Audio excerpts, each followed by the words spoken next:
I wonder how many of you are in the middle of a pretty decent life for the most part, but still find yourself complaining a lot? Why is that?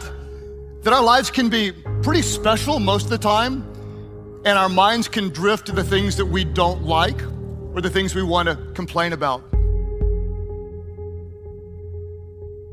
What is important about people, this is the great credo of the West, is their unique individuality. And we have been given an immense psychic investment in our own individuality by our upbringing. What are you going to amount to? What are you going to contribute to human life? What's your particular destiny going to be? You see, every one of you feels that you're the center of the universe and that everything else is happening around you in a circle. You can turn around and you can see sort of equally far in all directions, especially if you're in a ship in the middle of the ocean. So you're in the middle. What do we know about our minds? Our mind is a battlefield, and most of life's battles are won or lost in the mind. In other words, the life that we have in so many different aspects is a result of the thoughts that we think. What comes into your mind tends to come out in your life. If you have a negative mind, it's almost impossible to have a positive life when your mind is consumed with negative thoughts.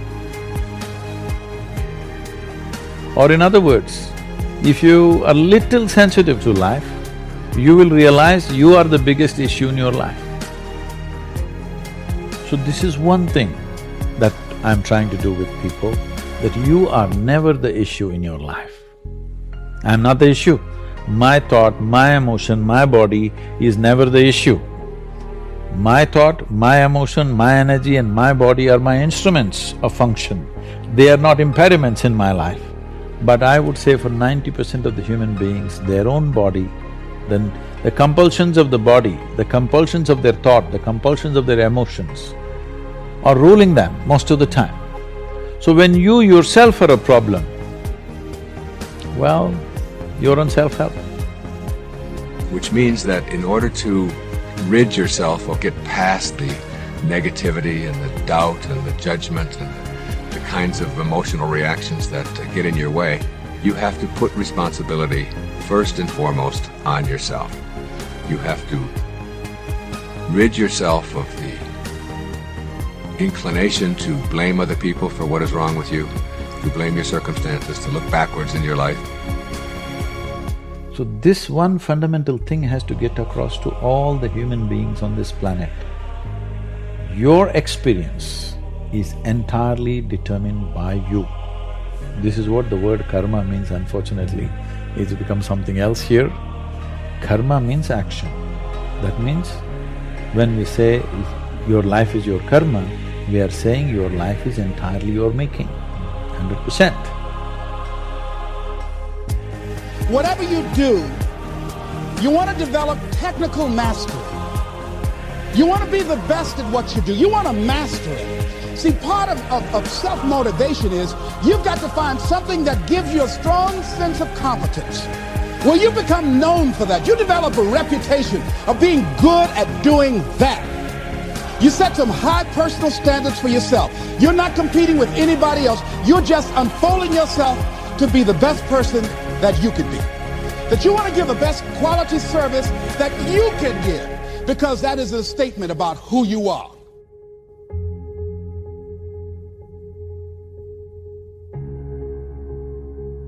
You're going to use what you think to guide your action, and the consequence of that is going to be how your life turns out.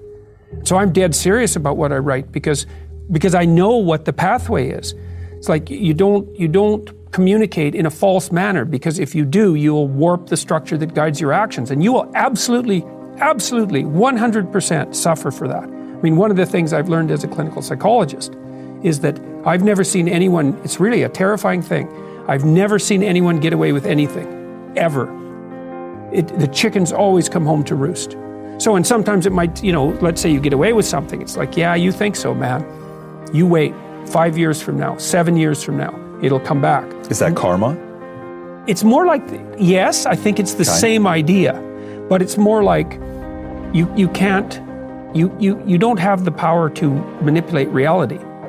Like, you have the power to bring about reality in some sense, because you confront potential, and through your actions and your communicative intent, you turn potential into reality.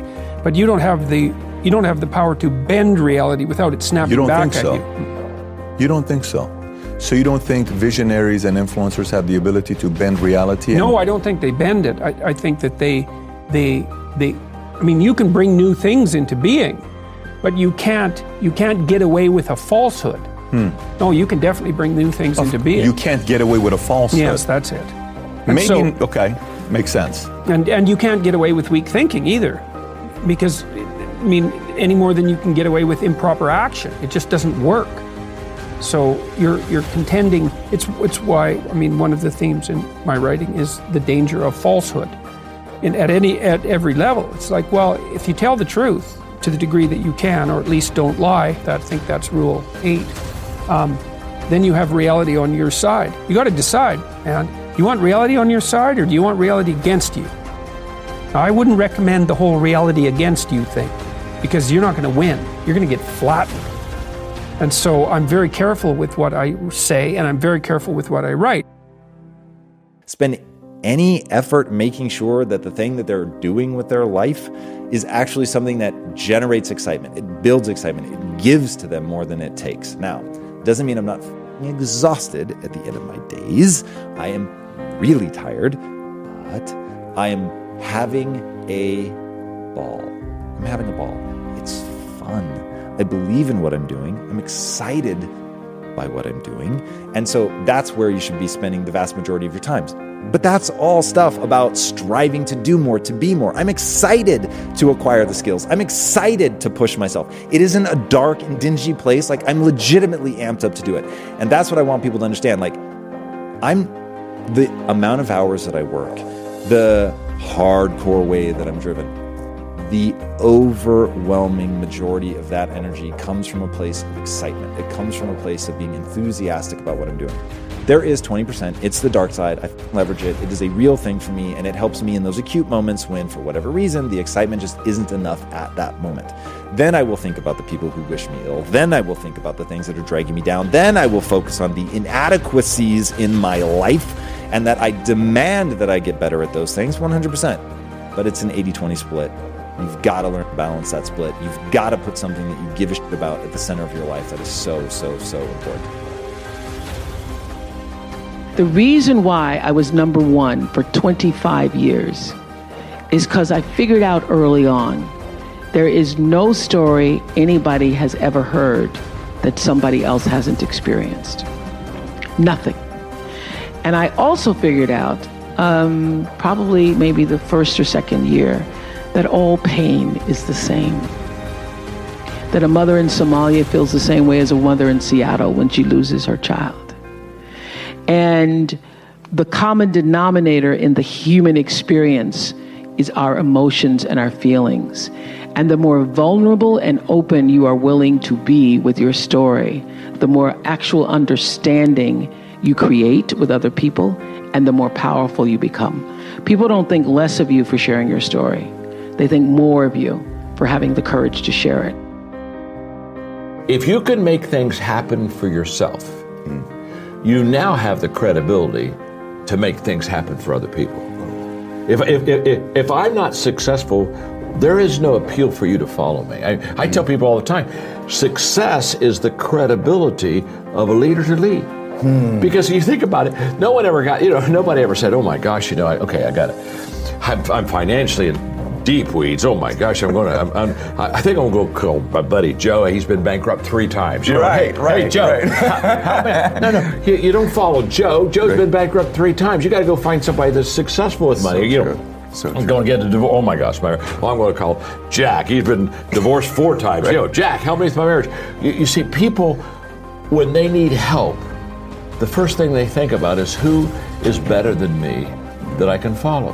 And so the credibility of a leader as far as to lead is that they're successful. I mean, if I'm successful, I say, hey, I'd want to join my team. Well, of course. I mean, if LeBron James was in the room right now, LeBron says, we're going to play a little basketball. And LeBron says, I'll pick, and then John will pick. Well, when LeBron's there, you're got your hand up saying, LeBron, pick me, because you're going to win if you get LeBron. And every time I'm getting ready to pick, you're diving behind the chair. You don't want to be on my team. You're going to lose on my team. And so what I tell people all the time is that the first thing you've got to do is you got to get good yourself. Why would I ever think that I should lead somebody if I'm not any good at it?